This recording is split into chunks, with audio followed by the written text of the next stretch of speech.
morning friends. Today we will continue with the genital prolapse. What is the definition?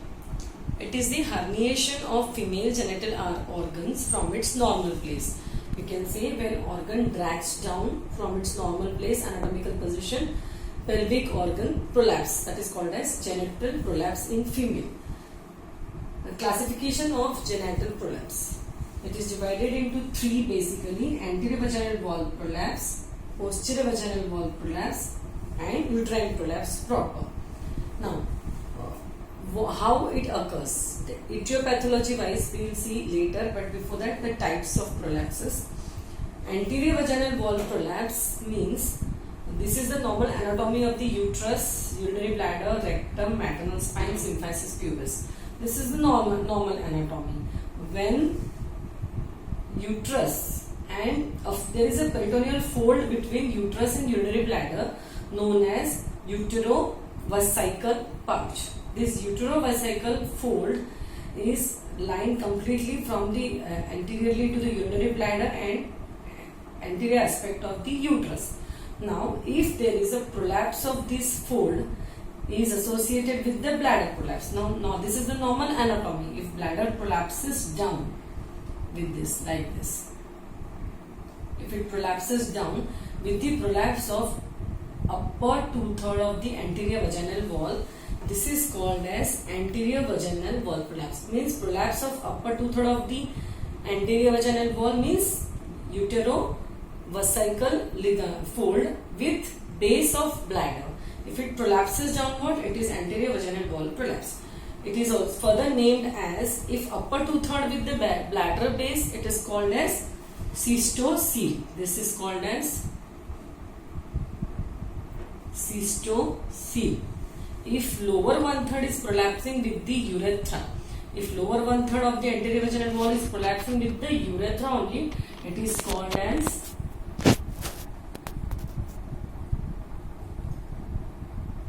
urethrocoele.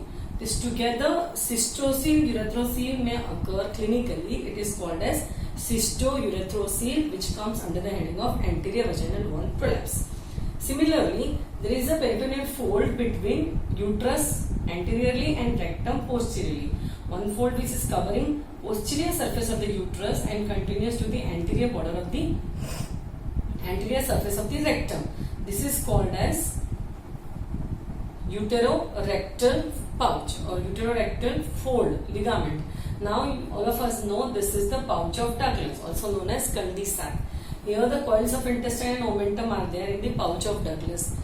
If upper 1/3 of this fold, posterior vaginal fold, is prolapsing downward with the coils of intestine, which is rare, but it is called as enterocele. Upper 1/3 with the some upper portion of the rectum, it is called as enterocele associated with the loops of intestine. If lower 2/3 of this fold is prolapsing with the rectum, it is lower 2/3 of the rectum is prolapsing with this posterior vaginal fold, we can say this is the uterorectal pouch. It is called as rectocele. So together we call it as an enterorectocele under the heading of posterior vaginal wall prolapse. So we can find clinically all the three together, or we can find only anterior vaginal wall prolapse under the heading of the heads are cystocele, urethrocoele. Only posterior vaginal wall prolapse, that is enterocele, rectocele, and uterine prolapse we'll see in our next part. So today we will see how this occurs.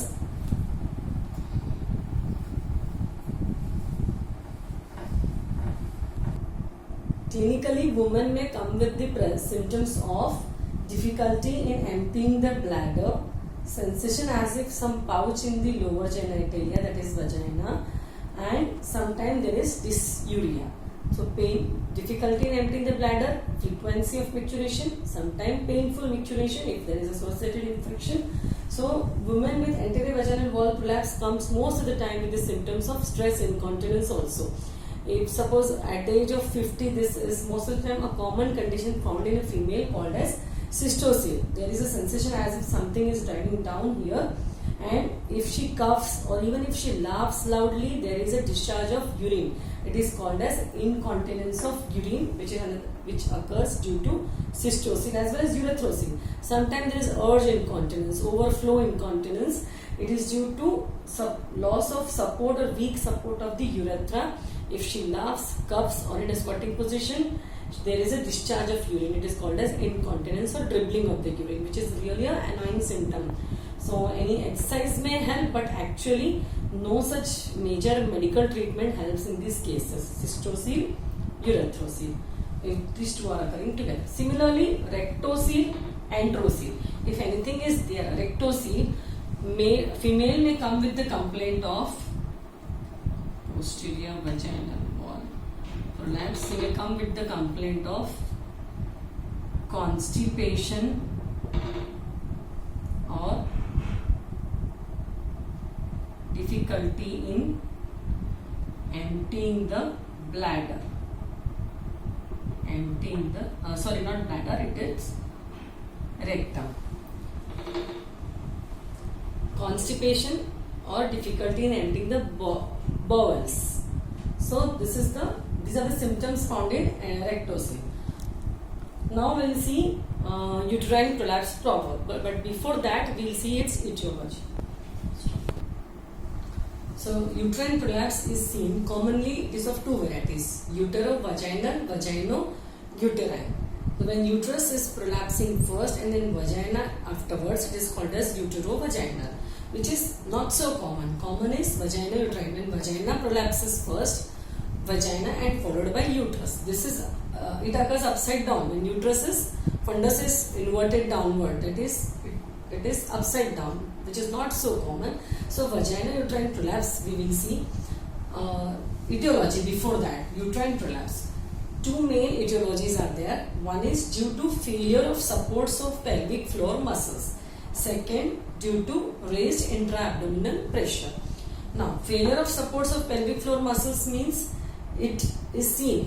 In olden time, prolapse was very common. Nowadays, the incidence has been decreased. Why? Because earlier time, what used to prevail more, girl used to get married early, immediately after her puberty period. So early marriages, that leads to early carrying the pregnancy and multiparity. If there is multiple pregnancy and with very few spacing between two births, multiparity, these togetherly work, because earlier they used to have 10 to 12 children or even more than that. So multiparity and very few spacing between two births leads to asthenia condition, that is debility or atonicity. Again, atonicity of uterus, same thing, very few spacing, and this usually occurs in the mismanagement of second stage of labor. Mismanagement of second stage of labor. Earlier what used to happen, घर की जो दादी माँ है, दाई माँ है, anganwadis, these workers, they used to deliver, and home delivery was very common at that time. So they considered themselves as a master, but they were not the medical persons. They asked their patient who is in labor, they asked her कि she should bear down before the second stage of labor. Actually, we ask the women in labor to bear down when there is full stage of second stage of labor is actually completed. Second stage of labor means labor when full dilatation of cervix already occurred after the first stage of labor. When full dilatation of cervix has already occurred, and it ends when there is a delivery of the fetus occurs. So when cervix is fully dilated and when she gets few more pains, labor pains, then we should ask her to bear down. Earlier what used to happen, as soon as women used to get the true labor pains, which is first stage of labor, they asked them to bear down in the first stage of labor itself, which is not good.